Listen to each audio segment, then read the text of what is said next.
ನಮಸ್ತೆ ಸ್ನೇಹಿತರೆ, ಯೂಟ್ಯೂಬ್ ಚಾನಲ್ಗೆ ಸ್ವಾಗತ. ಗೌರಿಶಂಕರ ಧಾರಾವಾಹಿಯ ಇಂದಿನ ಸಂಚಿಕೆಯಲ್ಲಿ ಏನಾಗುತ್ತೆ ಅಂತ ನೋಡೋಣ. ಅದಕ್ಕಿಂತ ಮುಂಚೆ ನಮ್ಮ ಚಾನಲ್ಗೆ ಈಗಲೇ ಸಬ್ಸ್ಕ್ರೈಬ್ ಆಗಿ, ಹಾಗೆ ಈ ಸೀರಿಯಲ್ ನಿಮ್ಗೆ ಇಷ್ಟ ಇದ್ದರೆ ಒಂದು ಲೈಕ್ ಕೊಡಿ.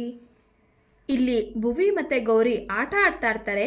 ಈಗ ಭುವಿ, ಅಮ್ಮ ಸಾಕಾಯ್ತಮ್ಮ ಅಂತ ಹೇಳಿದಾಗ ಗೌರಿ, ಓ ನಮ್ಮ ಪುಟ್ಟಗೆ ಸಾಕಾಯ್ತಾ, ಸರಿ ಆಟನ ಇಲ್ಲಿಗೆ ನಿಲ್ಸೋಣ ಅಂತ ಹೇಳಿದಾಗ ಭುವಿ, ಅಮ್ಮ ನೀನು ಇರಲಿಲ್ವಲ್ಲ ಎಷ್ಟು ಬೇಜಾರಾಯಿತು ಗೊತ್ತಾ, ಇವಾಗ ನೋಡು ನಿನ್ನ ಜೊತೆ ಆಟ ಆಡದ್ನಲ್ಲ ಎನರ್ಜಿ ಬಂತು ಅಂತ ಹೇಳಿದಾಗ ಗೌರಿ, ಆಟ ಆಡಿದ್ರೆ ಎನರ್ಜಿ ಬರ್ನ್ ಆಗುತ್ತೆ ತಾನೆ ಅಂತ ಹೇಳಿದಾಗ ಭುವಿ, ಇಲ್ಲಮ್ಮ ನಿನ್ನ ಜೊತೆ ಆಟ ಆಡಿದ್ರೆ ಏನೋ ಒಂಥರ ಖುಷಿ.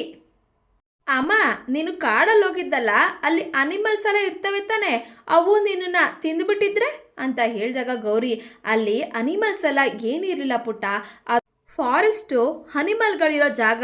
ನಾವು ಅಲ್ಲಿಗೆ ಹೋದ್ರೆ ಪಾಪ ಅವು ತಾನೇ ಏನು ಮಾಡ್ತವೆ ಹೇಳು, ಅವು ಗಾಬರಿಯಾಗಿ ನಮ್ಮ ಮೇಲೆ ಬೀಳ್ತವೆ. ಹಾಗೇನಾದರೂ ಆಗಿದ್ರೆ ನಿಮ್ಮ ಡೆವಿಲ್ ಅಂಕಲ್ ಇರೋರಲ್ಲ, ಡೆವಿಲ್ ಅಂಕಲು ಆ ಅನಿಮಲಿಂದ ನನ್ನನ್ನು ಸೇವ್ ಮಾಡಿರೋರು ಹೇಳಿದಾಗ ಭುವಿ, ಅಮ್ಮ ಡೆವಿಲ್ ಅಂಕಲ್ ಅಂದಿದ್ದಕ್ಕೆ ನೆನಪಾಯ್ತು, ಅಮ್ಮ ನಾನು ನಿನ್ಗೊಂದು ಕೇಳಲ್ಲ ಅಂತ ಹೇಳಿದಾಗ ಗೌರಿ, ಹಾಂ ಕೇಳು ಕಂದ. ಈಗ ಭುವಿ, ಅಮ್ಮ ನೀನು ಡೆವಿಲ್ ಅಂಕಲ್ನ ಮದುವೆ ಆಗ್ತೀಯಾ ಅಂತ ಹೇಳಿದಾಗ ಗೌರಿಗೆ ಶಾಕ್ ಆಗುತ್ತೆ. ಯಾಕಂತ ನಿನ್ಗೆ ಇದನ್ನೆಲ್ಲ ಹೇಳ್ಕೊಟ್ಟಿದ್ದು ಅಂತ ಹೇಳಿದಾಗ ಭುವಿ, ಅಮ್ಮ ಯಾರೂ ಹೇಳ್ಕೊಟ್ಟಿಲ್ಲ, ಡೆವಿಲ್ ಅಂಕಲ್ ಬಂದಾಗಿಂದ ನಾವೆಷ್ಟು ಸೇಫ್ ಆಗಿದ್ದೀವಲ್ವಾ, ಒಂದು ಅಟ್ಯಾಕ್ ಕೂಡ ಆಗಿಲ್ಲ, ಒಂದು ಚೂರು ಭಯ ಇಲ್ದಲೆ ನೆಮ್ಮದಿಯಾಗಿದ್ದೀವಿ. ನೀನು ಅಷ್ಟೇ, ಮೊದಲೆಲ್ಲ ಎಷ್ಟು ಸಪ್ಪಗಿರ್ತಿದ್ದೆ, ಆದರೆ ಇವಾಗ ನೋಡು ನಗ್ನಗ್ತಾ ಇರ್ತೀಯ. ಇದಕ್ಕೆಲ್ಲ ಕಾರಣ ಯಾರಮ್ಮ? ಡೆವಿಲ್ ಅಂಕಲ್ ಅಮ್ಮ. ಡೆವಿಲ್ ಅಂಕಲ್ ಎಲ್ಲಿರ್ತಾರೋ ಅಲ್ಲೆಲ್ಲ ನಗು ತುಂಬಿರುತ್ತಮ್ಮ ಹೇಳಿದಾಗ ಗೌರಿ, ಮತ್ತೆ ಪುಟ ಇದನ್ನೆಲ್ಲ ಯಾರು ಹೇಳ್ಕೊಟ್ಟಿದ್ದು ಅಂತ ಹೇಳಿದಾಗ ಭುವಿ, ಅಮ್ಮ ಯಾರೂ ಇಲ್ಲಮ್ಮ, ನನ್ಗನ್ನಿಸ್ತು ನಾನೇ ಹೇಳಿದೆ. ಆಗ ಗೌರಿ, ಪುಟ್ಟ ಚಿಕ್ಕ ಮಕ್ಕಳು ಈ ರೀತಿಯೆಲ್ಲ ಮಾತಾಡಬಾರ್ದು ಅಂತಾಗ ಭುವಿ, ಯಾಕಮ್ಮ ಮಾತಾಡಬಾರ್ದು, ಸರಿ ಆಯಿತು ಬಿಡು, ನೀನು ಮಾತಾಡಬಾರ್ದು ಅಂದರೆ ನಾನು ಮಾತಾಡಲ್ಲ ಅಂತ ಹೇಳ್ತಾಳೆ. ಈಗ ಗೌರಿ ಹಾಡು ಹೇಳಿ ಭುವಿನ ಮಲಗಿಸ್ತಾಳೆ. ಅವ್ವ ಅವ್ವ ಎಲ್ಲಿದ್ದೀರಾ, ಬರ್ರಿ ಬೇಗ ಅಂತ ಹೇಳಿದಾಗ ಪಾರ್ವತಿಯವರು ಬರ್ತಾರೆ. ಅತ್ಯವ್ವ ನಿಮ್ಮನ್ನು ಕರೀತಾವ್ರೆ ಅಂತ ಹೇಳಿದಾಗ ಭೈರಾದೇವಿಯವರು ಕೂಡ ಅಲ್ಲಿ ಬರ್ತಾರೆ.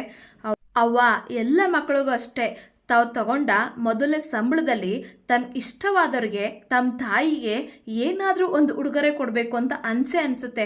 ಹಾಗೆ ನಾನಿವತ್ತು ನನ್ನ ಸಂಬಳದಲ್ಲಿ ನಿಮ್ಮಿಬ್ಬರಿಗೂ ಒಂದು ಸೀರೆ ತಂದಿದ್ದೀನಿ.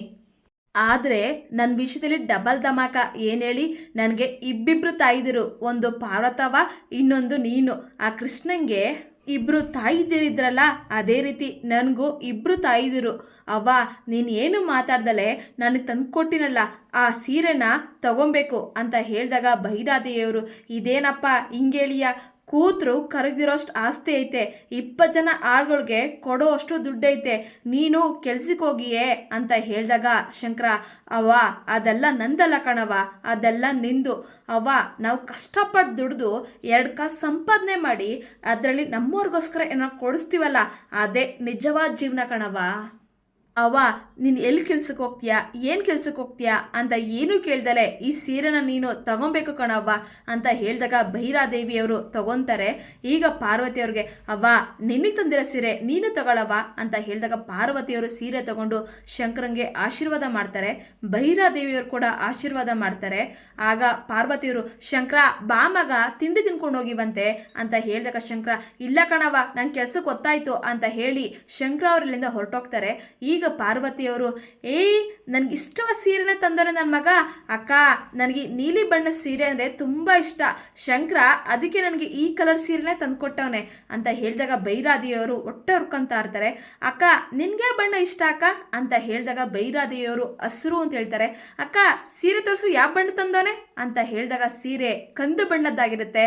ಅಕ್ಕ ಇಷ್ಟಳೆ ತಿಳ್ಕ, ನಮ್ಮ ಶಂಕರ ಯಾರ್ಯಾರನ್ನ ಎಷ್ಟು ಅರ್ಥ ಮಾಡ್ಕೊಂಡವನೆ, ಯಾರ್ಯಾರನ್ನ ಮನ್ಸಲ್ಲಿ ಇಕ್ಕೊಂಡವನೆ ಅಂತ. ನಿನ್ನ ಮಗಂಗೆ ನಿನ್ಗೆ ಯಾವ ಬಣ್ಣ ಇಷ್ಟ ಅಂತಾನೆ ಗೊತ್ತಿಲ್ವಲ್ಲಕ್ಕ, ನೋಡು ನನ್ನ ಮಗಂಗೆ ಯಾವ ಬಣ್ಣ ಇಷ್ಟ ಅಂತ ಗೊತ್ತು, ಇದೇ ಬಣ್ಣ ತಂದು ಕೊಟ್ಟವನೆ, ಸೀರೆ ಸಂದಕದೆ, ವರಮಹಾಲಕ್ಷ್ಮಿ ಹಬ್ಬ ಹತ್ರ ಬರ್ತೈತೆ, ನಾನು ಈ ಸೀರೆನೇ ಉಡ್ಕೊತೀನಿ ಅಂತ ಹೇಳಿ ಪಾರ್ವತಿಯವರು ಭೈರಾದೇವಿಯವ್ರಿಗೆ ಹೊಟ್ಟೆ ಉರಿಸಿ ಇಲ್ಲಿಂದ ಹೋಗ್ತಾರೆ.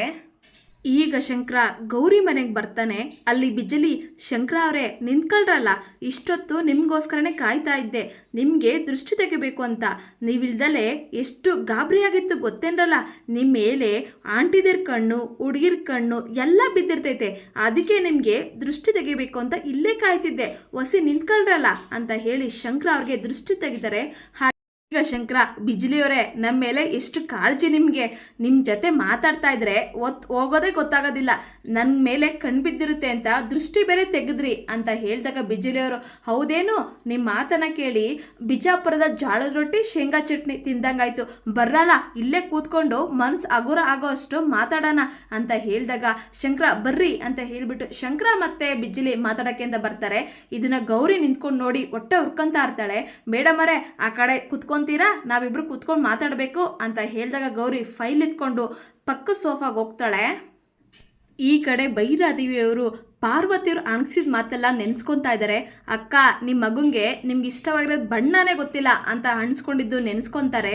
ಈಗ ಪಾರ್ವತಿಯವ್ರು ಕೊಟ್ಟಿರೋ ಸೀರೆನ ತಗೊಬಂದು ಕಾಲಲ್ಲಿ ಒಸುಕ್ತಾ ಇರ್ತಾರೆ. ಆಗ ಗಂಗಾ, ಅತ್ತೆವ್ವ ಏನು ಮಾಡ್ತಿದ್ದೀರ ಬಿಡಿ ಅಂತ ಸೀರೆನ ತಗೊಳಕ್ ಹೋಗ್ತಾರೆ. ಆಗ ಭೈರಾದೇವಿಯವರು ಆ ಸೀರೆನ ಕಾಲಲ್ಲೊದ್ದು ಮುಟ್ಬೇಡ ಅದನ್ನ, ಎಷ್ಟು ಧೈರ್ಯ ಇದ್ರೆ ಪಾರ್ವತಿ, ಅಕ್ಕ ನಿಮ್ಮ ಮಗಂಗೆ ನಿಮ್ಗೆ ಇಷ್ಟವಾಗಿರೋದು ಬಣ್ಣನೇ ಗೊತ್ತಿಲ್ಲ ಅಂತ ಎಷ್ಟು ಧೈರ್ಯವಾಗಿ ಹೇಳ್ತಾಳೆ. ಯಾವತ್ತಿದ್ರು ಹೆತ್ತೋಳೆ ಸಾಕ್ತೋಳೆ, ಅದನ್ನ ಮೀರಿ ಬರಕೋದ್ರೆ ನಾನು ಬಿಡಕ್ಕಿಲ್ಲ. ಈ ಜನ್ಮದಲ್ಲ ಮುಂದಿನ ಜನ್ಮದಲ್ಲೂ ಅವನೇ ನನ್ನ ಮಗ ಆಗಿರ್ಬೇಕು. ನಮ್ಮ ಭೈರವ ತಂದ್ಕೊಟ್ಟು ಸೀರೆನ ಉಟ್ಕೊಳ್ಳೋಕ್ಕೆ ಆ ಪಾರ್ವತಿ ನಾನು ಬಿಡಕ್ಕಿಲ್ಲ ಅಂದರೆ ಬಿಡಕ್ಕಿಲ್ಲ. ಭೈರವ ಬೇಜಾರು ಮಾಡ್ಕೊಂಡವ್ರೆ ಅಂತ ತುತ್ತಿಡಕ್ಕೋದ್ರೆ ಬೇಡ ಅಂತಾನೆ, ಆದರೆ ಆ ಪಾರ್ವತಿ ಬಂದು ತಿನ್ಸಿದ್ರೆ ಗನ್ವಾಗಿ ತಿಂತಾನೆ. ನನ್ನ ಜೊತೆ ಮಾತೇ ಆಡಲ್ಲ ಅಂತಾನೆ, ಅವಳ ಜೊತೆ ಕುಣ್ಕೊಂಡು ಮಾತಾಡ್ತಾನೆ. ಅವ್ನು ಬಂದಿದ ತಕ್ಷಣ ಇವಳು ಓಡ್ ಬರೋದೇನು, ಮಾತಾಡೋದೇನು, ಅವನ ಯೋಗಕ್ಷೇಮ ವಿಚಾರಿಸೋದೇನು. ಈ ಜನ್ಮದಲ್ಲ ಮುಂದಿನ ಜನ್ಮದಲ್ಲೂ ನಾನೇ ಅವನ ತಾಯಿ, ನೀನೇ ಅವಳ ಹೆಂಡತಿ. ಇನ್ನು ಆ ಗೌರಿ DC ಗೌರಿ ಉಗ್ದಂಗೆ ಉಗ್ದು ಬಿಟ್ಟೋಗೋಳೆ, ಆದರೂ ಇವನು ಅವಳಿಂದನೇ ಹೋಗ್ತಾನೆ. ನೋಡು, ನಾವು ಸುಮ್ಮನೆ ಇದ್ರೆ ಈ ಪಾರ್ವತಿ ಕಚ್ಚಕ್ ಬತ್ತಾಳೆ, ಆ ಗೌರಿ ಪಟ್ಟದರ್ಸಿ ಆಗೋಗ್ತಾಳೆ.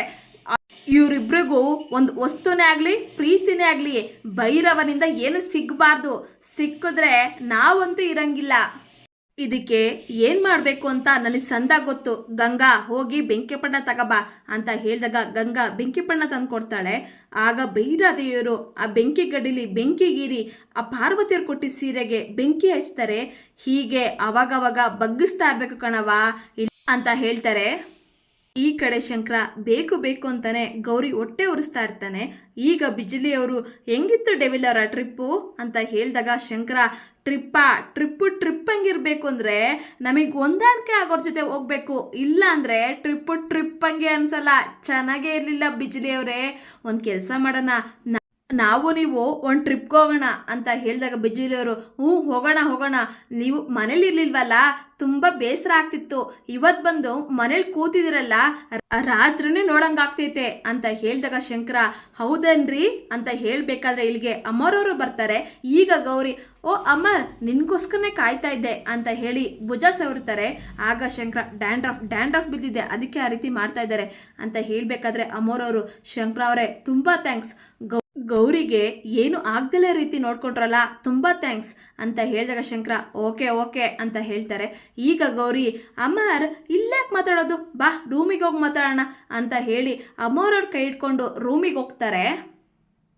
ಈಗ ಶಂಕರ ಅವರು, ಬಿಜ್ಲಿಯವರೇ ನಾವೊಂದು 2 ನಿಮಿಷ ಬರ್ತೀನಿ ಅಂತ ಹೇಳಿ ಶಂಕರ ಅವರು ಕೂಡ ಹಿಂದೆನೇ ಹೋಗ್ತಾರೆ.